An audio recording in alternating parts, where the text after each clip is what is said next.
Good morning बच्चों। पूर्व की कक्षा में हम संयुक्त राष्ट्र संघ को शक्तिशाली या प्रभावकारी बनाने के सुझावों पर पढ़ रहे थे, उस पर डिस्कस कर रहे थे, चर्चा कर रहे थे। परंतु तकनीकी खराबी होने के कारण मैं आपको एक ही सुझाव बताने में सफल हो पाई थी, या आप क्या कह सकती हूँ, एक ही सुझाव के बारे में बात कर पाई थी आपसे उस वीडियो में। तो इस वीडियो में मैं पुनः संयुक्त राष्ट्र संघ को शक्तिशाली और प्रभावकारी बनाने के लिए जो इसके चार्टर में संशोधनों की पुनरीक्षण की जो आवश्यकता है, उसको एक बार बिंदुओं में फिर से बताना चाहूँगी। तो पहला पॉइंट तो यह हो सकता है जिससे कि संयुक्त राष्ट्र संघ को अधिक शक्तिशाली और प्रभावकारी बनाया जा सकता है बच्चों, यह कि इसकी जो सदस्यता है उसको विश्वव्यापी कर दिया जाए। यानी नए सदस्य राष्ट्रों के संयुक्त राष्ट्र के प्रवेश में जो स्थायी सदस्यों को वीटो का अधिकार दिया गया है उसको वहाँ पर समाप्त कर दिया जाए, क्योंकि हमने पूर्व में भी देखा कि इनके नए सदस्यों के प्रवेश के समय स्थायी सदस्यों की वीटो पावर के कारण लंबे समय तक कई देशों ने संयुक्त राष्ट्र की सदस्यता प्राप्त नहीं की या वो नहीं कर पाए। उदाहरण के लिए हम देख सकते हैं कि चीन को 1970 तक अमेरिका के वीटो के कारण ही संयुक्त राष्ट्र संघ की सदस्यता नहीं मिल सकी। तो इस प्रकार से पहला सुझाव तो यही है कि नए सदस्यों के प्रवेश पर वीटो की पावर को ख़त्म किया जाए। दूसरा, जिस संशोधन की आवश्यकता चार्टर में महसूस हो रही है उसके लिए यह सुझाव दिया जा सकता है बच्चों, या सुझाव देने वालों ने यह सुझाव दिया है कि जो वीटो का पावर दिया गया है सुरक्षा परिषद में स्थायी सदस्यों को, जिसके कारण कि आप देख सकते हो कि कई बार विश्व में संकट ही पैदा हुए हैं, तो उसको सुधारने के लिए या उससे बचने के लिए सुरक्षा परिषद की सदस्य संख्या को बढ़ाया जाए, या आप कह सकते हो सुरक्षा परिषद का विस्तार किया जाए, जिसमें स्थायी सदस्यों की संख्या में भी बढ़ोतरी हो और जहाँ पर निर्णय बहुमत के आधार पर लिए जाएं। जैसा कि संयुक्त राष्ट्र संघ की जो सुरक्षा परिषद की न्यूयॉर्क में एक शिखर बैठक हुई थी, इस संदर्भ में भारत के प्रधानमंत्री हमारे प्रधानमंत्री नरसिंह राव ने भी सुरक्षा परिषद के विस्तार और उसको अधिक लोकतांत्रिक बनाए जाने का भारतीय दृष्टिकोण रखा था। उन्होंने कहा था कि सुरक्षा परिषद की संयुक्त राष्ट्र संघ की स्थापना से लेकर आज तक संयुक्त राष्ट्र संघ के सदस्यों की लगभग 4 गुना बढ़ोतरी हो गई है, किंतु सुरक्षा परिषद जो कि इतना महत्वपूर्ण अंग है संयुक्त राष्ट्र संघ का, उसके सदस्यों की संख्या केवल 1965 में 11 से 15 की गई थी। उसके बाद से लेकर आज तक उसकी सदस्य संख्या वही है। तो ऐसे में सुरक्षा परिषद के संगठन का विस्तार करते हुए परिषद के सदस्यों की संख्या 25 से 30 हो जानी चाहिए, और साथ ही जो स्थायी सदस्यों की संख्या भी 5 पर ही टिकी हुई है, जबकि विश्व में कई महत्वपूर्ण शक्ति केंद्र इसकी स्थापना के बाद से हम देखने लगे हैं जो अंतर्राष्ट्रीय राजनीति में अपनी अहम भूमिका, अपना प्रभाव निभा रहे हैं या अपना प्रभाव रखते हैं, जो क्षेत्रीय स्तर पर भी सुरक्षा संबंधी महत्वपूर्ण भूमिका निभा रहे हैं, और साथ ही वे आर्थिक और संसाधनों की दृष्टि से भी महाशक्तियों के रूप में उभर कर सामने आए हैं। अभी वर्तमान अंतर्राष्ट्रीय राजनीति में इन देशों में हम ब्राज़ील है, जर्मनी है, भारत है, जापान है, नाइजीरिया है को ले सकते हैं। तो जब इस तरह से यूएनओ की स्थापना से लेकर परिवर्तित अंतर्राष्ट्रीय परिस्थितियों के बाद भी सुरक्षा परिषद की सदस्य संख्या वही है जो इसकी स्थापना के समय थी, तो ऐसे में बच्चों यूएनओ कैसे महत्वपूर्ण भूमिका निभाने में सफल हो सकता है। तो दूसरा सुझाव यह दिया जाता है कि चार्टर में संशोधन करते हुए सुरक्षा परिषद के संख्या में विस्तार किया जाए, इसको अधिक लोकतांत्रिक बनाया जाए। एक और सुझाव जो दिया जाता है वो यह बच्चों कि जो निषेधाधिकार का प्रयोग है वह केवल विशेष परिस्थितियों में ही, वो विशेष परिस्थितियाँ कौन सी होंगी, यानी शांति भंग होने की संभावना हो, विश्व शांति भंग होने की संभावना हो, आक्रमण की स्थिति हो या कोई सैनिक कार्रवाई का प्रश्न हो, तभी इसका प्रयोग किया जाए, वरना इसका गाहे बगाहे इसका प्रयोग नहीं किया जाए। या स्थायी सदस्य की जो शक्तियां हैं वो अपने राजनीतिक हितों की, स्वार्थों की पूर्ति के लिए इसका प्रयोग न करें। साथ ही एक और अपेक्षा या संशोधन की अपेक्षा की गई है कि निषेधाधिकार पर कुछ नियंत्रण या कुछ सीमाएं भी लगा दी जाए तो इसका अधिक प्रभावी प्रयोग हो सकता है। जैसे जब भी कोई स्थायी सदस्य निषेधाधिकार का प्रयोग करे तो उसका लिखित कारण उसको प्रस्तुत करना होगा और साथ लिखित कारण प्रस्तुत करना होगा, उसके बाद ही वह निषेधाधिकार का प्रयोग करने में समर्थ हो पाए। और साथ ही जब कोई स्थायी सदस्य न तो मतदान में भाग ले रहा है या बैठक में अनुपस्थित रह रहा है तो उसको निषेधाधिकार नहीं माना जाए। और निषेधाधिकार के कारण यदि सुरक्षा परिषद कोई कार्य नहीं कर पा रही है तो चार्टर के अनुच्छेद 12(1) में परिवर्तन करते हुए या संशोधन करते हुए महासभा को अधिक अधिकार सौंप दिए जाए, जिससे कि महासभा उस कार्य को करने में या उस विवाद को समाधान करने में सफल हो पाए। एक और सुझाव दिया जाता है चार्टर में संशोधन हेतु कि जो आर्थिक और सामाजिक परिषद है बच्चों, वो वैसे मूल रूप में महासभा के निर्देशन में या आप कह सकते हो नियंत्रण में कार्य करती है। तो यहाँ पर आर्थिक और सामाजिक परिषद के भी कार्य क्षेत्र को महासभा के नियंत्रण और निर्देशन से फ्री किया जाए, स्वतंत्र किया जाए, क्योंकि हम समझ सकते हैं कि महासभा भी सुरक्षा परिषद के साथ मिलकर ही काम कर पाती है। तो ऐसे में वहाँ पर भी स्थायी सदस्यों की आप देख सकते हो कि प्रभावी भूमिका रहती है। अगला सुझाव ये दिया जा सकता है कि महासभा की जो स्थिति है उसमें भी सुधार किया जाए, जिससे कि वह एक विश्व संसद के रूप में कार्य कर सके या उसका विश्व संसद के रूप में कार्य करना संभव हो सके। जैसे कि सुरक्षा परिषद को संयुक्त राष्ट्र की कार्यपालिका के रूप में महासभा के प्रति यदि हम उत्तरदायी बना देंगे तो हो सकता है सुरक्षा परिषद अधिक जिम्मेदारी के साथ अपने कर्तव्यों का निर्वाह करने में रुचि रखेगी या अपने कर्तव्यों का निर्वाह कर पाएगी या करेगी। साथ ही हम ये कह सकते हैं कि सदस्य राष्ट्रों को महासभा में उनकी जनसंख्या के अनुपात में भी प्रतिनिधित्व दिया जाए। जैसे कि जो छोटे सदस्य राष्ट्र हैं उनको कम और जो अधिक जनसंख्या वाले राष्ट्र हैं उनको प्रतिनिधित्व अधिक दिया जाए। कैसे बच्चों? जैसे हम कह सकते हैं यहाँ पर दूसरे शब्दों में कि अनुपातिक प्रतिनिधित्व मिले। कैसे कि जैसे रूस है, अमेरिका है, चीन है, भारत है, ये सभी जो बड़े देश हैं इनको 30 सदस्य भेजने का अधिकार हो और महासभा में इनके वोट भी 30 हों। साथ ही जैसे इंग्लैंड, जर्मनी, फ्रांस, पाकिस्तान जैसे देश हैं जो कि मध्यम श्रेणी में आते हैं, उनको 15 सदस्य भेजने का अधिकार हो और 15 ही ये वोट दें। और इसी तरह छोटे जो देश हैं जिनकी जनसंख्या कम है उनको 5 या 7 सदस्य भेजने का अधिकार और इतने ही इनको वोट देने का ही अधिकार हो। इस प्रकार हम कह सकते हैं कि जब महासभा में जनसंख्या के अनुपात के आधार पर मत देने का अधिकार मिलेगा तो यूएनओ निश्चित रूप से प्रभावी रूप में अपनी भूमिका निभा पाएगा और स्थायी सदस्यों को भी जो वीटो के कारण अपनी निरंकुशता करने का अधिकार मिला हुआ है उस पर अंकुश लगेगा। अगली हम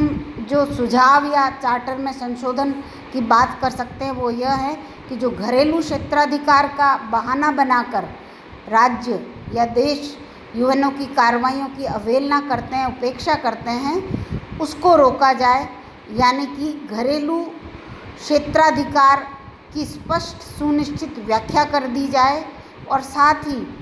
जिस भी देश में मानवाधिकारों का उल्लंघन हो रहा है और यूएनओ कार्रवाई कर रहा है तो उसको तो घरेलू क्षेत्राधिकार से बाहर ही रखा जाए, यानी कि यूएनओ को कार्रवाई करने दी जाए। जैसे हम देख सकते हैं कि इस घरेलू क्षेत्राधिकार का ही बहाना लेकर दक्षिणी अफ्रीका ने रंगभेद की नीति को जो घरेलू क्षेत्राधिकार का मामला बताकर यूएनओ की कार्रवाई को या उसके निर्णय को अमान्य कर दिया था। या आप कह सकते हो कि एंग्लो ईरानी जो तेल विवाद था उसको भी घरेलू मामले की श्रेणी में रखते हुए संयुक्त राष्ट्र संघ को कार्रवाई नहीं करने दी गई। तो यहाँ पर सुझाव ये दिया जाता है कि घरेलू क्षेत्राधिकार की स्पष्ट और सुनिश्चित व्याख्या कर दी जाए तो यूएनओ की कार्रवाइयों को अधिक सफलतापूर्वक क्रियान्वित किया जा सकेगा। अगला जो सुधार या सुझाव या संशोधन की बात करें बच्चों चार्टर में हम, तो वह यह किया जा सकता है जो अंतर्राष्ट्रीय न्यायालय अंतर्राष्ट्रीय क्षेत्र में शांति और सुरक्षा संबंधी जितने भी विवाद और मामलों का सुनवाई करता है और उन पर जो निर्णय देता है वो सभी राष्ट्रों पर बाध्यकारी कर दिए जाए। अभी तक यह व्यवस्था है कि उसके द्वारा विवाद की सुनवाई हो जाती है, उस पर निर्णय दे दिए जाते हैं, परंतु वह राष्ट्रों पर बाध्यकारी रूप में प्रभावी नहीं होते हैं। तो यदि संयुक्त राष्ट्र के अंतर्राष्ट्रीय न्यायालय के निर्णयों को बाध्यकारी कर दिया जाएगा तब भी संयुक्त राष्ट्र अपनी प्रभावी भूमिका निभाने में सफल हो सकेगा। इसके अलावा एक व्यवस्था यह भी की जा सकती है कि जो राष्ट्र अंतर्राष्ट्रीय न्यायालय के निर्णयों की अवहेलना करे, उपेक्षा करे, उनके विरुद्ध सैनिक या आर्थिक प्रतिबंध लगाने की भी व्यवस्था करे तो संयुक्त राष्ट्र संघ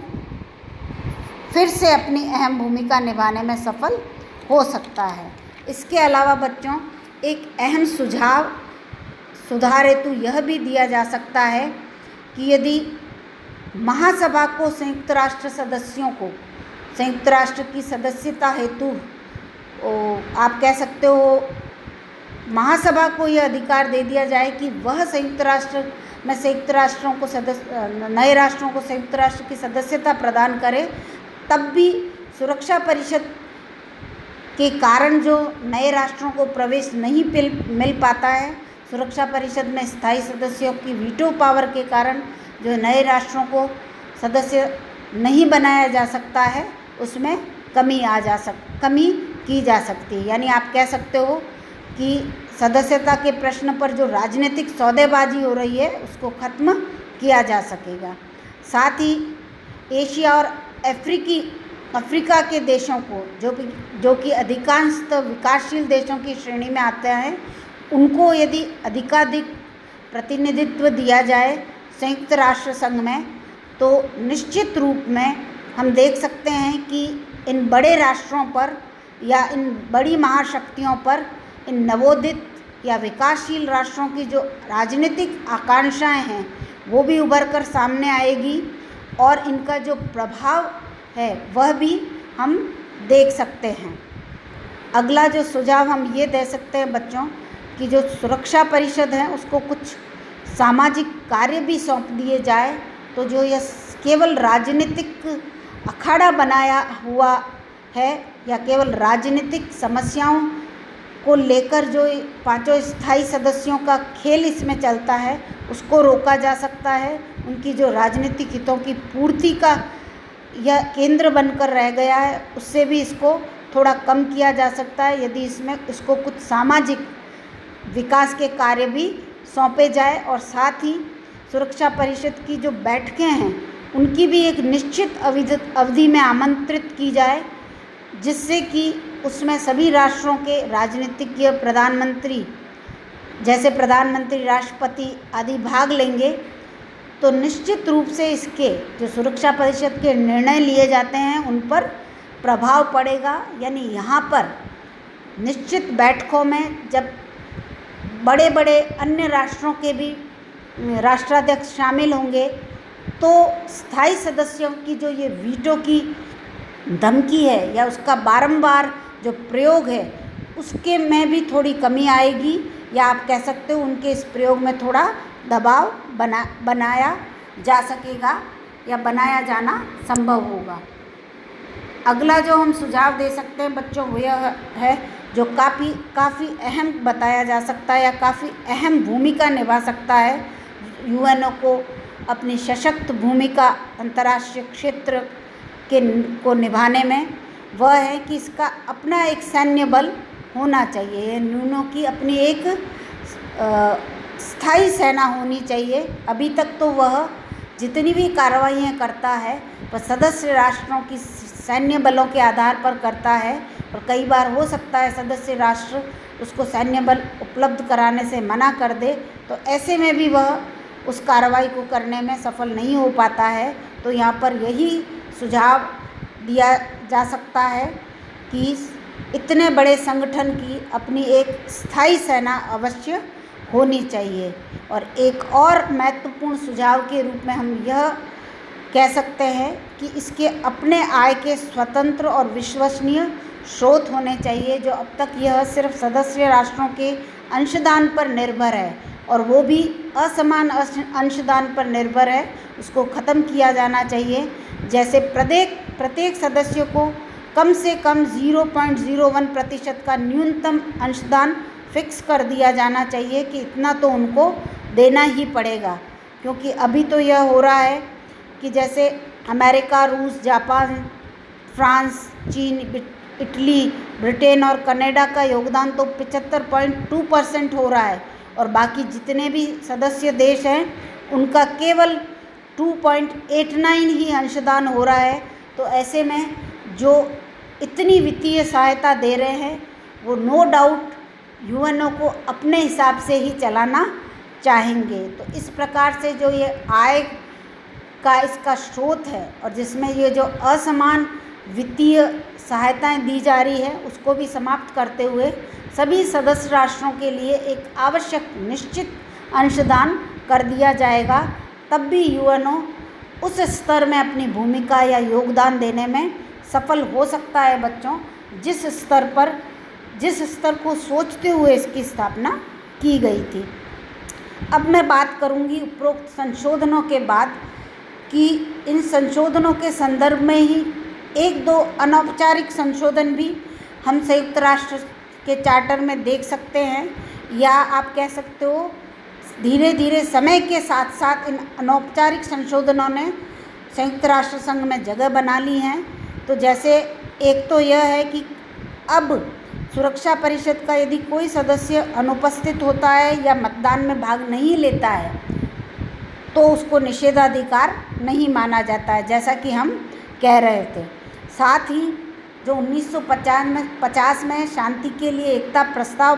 पारित हुआ था महासभा के लिए, उसमें यह व्यवस्था कर दी गई बच्चों कि कोई मामला या विवाद जो सुरक्षा परिषद में स्थायी सदस्यों की खींचतान के कारण समाधान जिसका नहीं हो पा रहा है उसको महासभा को सौंपा जा सकता है और महासभा उस पर निर्णय कर सकती है। तो एक अनौपचारिक रूप से या परंपरा से गत संशोधन यह यूएन में हम देख सकते हैं। और दूसरा यह भी है कि सुरक्षा परिषद यदि किसी समस्या पर विचार कर रही है तो मूल रूप में तो यह है कि महासभा उस पर विचार नहीं कर सकती, उस पर चर्चा नहीं कर सकती। परंतु 1967 में अरब इजराइल संघर्ष में जब सोवियत संघ के अनुरोध पर महासभा का आपातकालीन अधिवेशन बुलाया गया कि महासभा में भी अरब इजराइल संघर्ष पर सुरक्षा परिषद के पैरेलल विचार किया जाए, तो वहाँ पर सुरक्षा परिषद में इस विषय पर विचार होने के बाद भी महासभा में विचार विशेष अधिवेशन बुलाकर किया गया। तो यह भी परंपरा एक तरह से विकसित हो गई कि जो कोई विषय यदि सुरक्षा परिषद में विचार किया जा रहा है, जिस पर चर्चा हो रही है, पैरेलल उस पर महासभा में भी विचार किया जा सकता है, जिससे कि उस समस्या पर निर्णय लेना या कह सकते हो आप समय पर निर्णय लेना संभव हो सके। इस प्रकार बच्चों कुछ अनौपचारिक संशोधन समय के साथ यूएन के चार्टर में अपने आप ही हो गए हैं या आप कह सकते हो देखे गए हैं। अब बात करूंगी बच्चों, क्लास का जो समापन हो रहा है उसमें मैं जो यूएन के महासचिव थे कोफी अन्नान, उनके द्वारा भी इस यूएन में संशोधन हेतु या यूएन में सुझाव दिए गए इसके सुधार हेतु उनके बारे में बात करते हुए मैं इस कक्षा का समापन करूंगी कि कोफी अन्नान ने 16 सदस्यों की एक कमेटी जो 2003 में गठित की थी उसके द्वारा यूएन में सुधार हेतु सुझाव मांगे थे, जिसने 2005 में अपने सुधारों सहित महासभा में रिपोर्ट प्रस्तुत की और 2 वैकल्पिक योजनाएं सुधार के रूप में सुझाई। तो वो 2 वैकल्पिक योजनाएं जो इस कमेटी ने सुझाई, जो कोफी अन्नान साहब ने बनाई थी, उन्होंने यह पहला विकल्प तो यह दिया कि स्थायी सदस्यों की जो संख्या है उसमें 6 प्लस कर दिए जाएं, यानी जो अभी 5 हैं उसमें 6 और जोड़ते हुए स्थायी सदस्यों की संख्या 11 कर दी जाए। 11 कर दी जाएगी तो निश्चित रूप से सुरक्षा परिषद अधिक प्रभावी रूप से में काम कर पाएगी और इन 6 स्थायी सदस्यों को उन्होंने अफ्रीका, एशिया प्रांत और यूरोप अमेरिका से 2-2 सदस्य और बढ़ाने की मांग की। और इसके अलावा ही इस पहले विकल्प में इस समिति ने 3 क्षेत्रों से 1-1 स्थायी सदस्यों को भी बढ़ाने की मांग की। तो इस प्रकार से बच्चों सुरक्षा परिषद के सदस्यों की संख्या बढ़ाते हुए कुल 24 करने की, जो कि अब अभी 15 है, उसको बढ़ाते हुए 24 करने की इस समिति ने पहले विकल्प के रूप में सुझाव दिया। हाँ, यह अवश्य कहा गया समिति द्वारा कि जो नए स्थायी सदस्य होंगे उनको वीटो का अधिकार नहीं दिया जाएगा, नहीं तो फिर सुरक्षा परिषद इस वीटो के पावर को यूज करने का एक खेल बन जाएगा, या आप कह सकते हो वीटो की आड़ में अखाड़ा बनकर रह जाएगा। तो पहले विकल्प के रूप में तो सरल शब्दों में कहूँ तो सुरक्षा परिषद के सदस्यों की संख्या 15 की जगह 24 कर दी जाए, इसका सुझाव दिया गया कोफी अन्नान साहब द्वारा जो समिति बनाई गई उसमें। और दूसरे विकल्प के रूप में यह कहा गया कि जो स्थायी सदस्यों की संख्या है वो तो उतनी ही रहे जितनी है, यानी 5 ही रहे, पर अस्थायी सदस्यों की संख्या में एक नई श्रेणी बनाते हुए 4-4 वर्ष के लिए 8 और सदस्यों को इसमें जोड़ दिया जाए। वर्तमान में अस्थायी सदस्य 2-2 साल के लिए चुने जाते हैं बच्चों, और लगातार दूसरी बार वो चुने नहीं जाते। तो यहाँ पर इस समिति ने यह विकल्प दिया, दूसरे विकल्प के तौर में यह सुझाया कि स्थायी सदस्यों की संख्या पहले की भांति ही बनी रहे, परंतु अस्थायी सदस्यों में बढ़ोतरी करते हुए उनका जो कार्यकाल है पहले तो उसको 4-4 वर्ष का कर लिया जाए और 8 सदस्य और बनाए जाए 4-4 वर्ष के कार्यकाल के, और लगातार उनको पुनः निर्वाचित करने की इसमें व्यवस्था कर दी जाए। इसके अलावा इस समिति ने आतंकवाद और व्यापक नरसंहार के जो हथियार हैं उनको नष्ट करने के संबंध में भी बच्चों सुझाव दिए। उन्होंने अपनी इस रिपोर्ट में जो सामूहिक विनाश के हथियार थे, विशेषतः परमाणु हथियारों के प्रसार को रोकने के लिए दोषी देशों के विरुद्ध सामूहिक कार्रवाई की स्तुति की, आप कह सकते हो सिफारिश की। साथ ही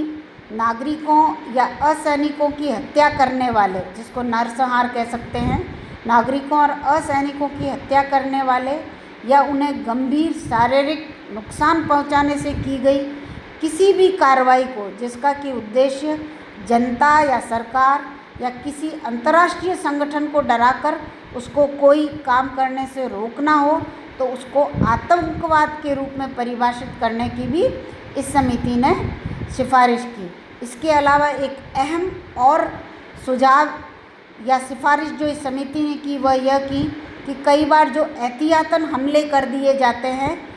उस पर भी व्यवस्था लागू की जाए, जैसे कि एहतियातन हमले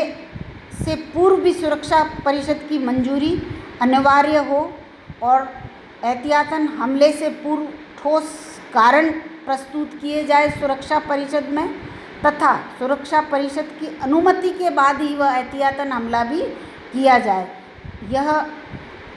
इसको ध्यान में रखते हुए किया गया कि बच्चों, जब अमेरिका ने इराक पर सुरक्षा परिषद की अनुमति के बिना ही हमला कर दिया गया तो एक सुझाव यह भी प्रेषित किया गया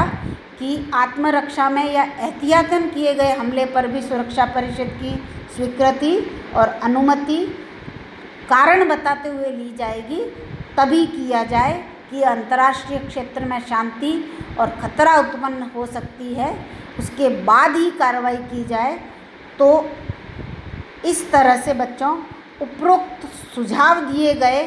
यूएन को सुधारने के लिए, उसको अधिक प्रभावी और अधिक महत्वपूर्ण भूमिका निभाने के संदर्भ में यदि चार्टर में या यूएन में इस प्रकार के सुधार किए जाएंगे तो निश्चित रूप से यूएनओ विश्व स्तर पर अंतर्राष्ट्रीय क्षेत्र में अपनी वह भूमिका निभाने में सफल होएगा, जिसके लिए कि इसकी स्थापना सभी राष्ट्रों ने मिलकर की थी। हाँ, यहाँ पर मैं इतना अवश्य कहना चाहूँगी बच्चों कि आज तक यदि विश्व को तृतीय विश्व युद्ध का सामना नहीं करना पड़ा है या विश्व ने तृतीय विश्व युद्ध नहीं झेला है, तो इसके पीछे हम यूएनओ को ही एक महत्वपूर्ण भूमिका के रूप में देख सकते हैं। यानी कह सकते हैं कि यूएनओ की शायद महत्वपूर्ण भूमिका और योगदान ही है जिसके कारण विश्व तृतीय विश्व युद्ध से बचा हुआ है आज तक।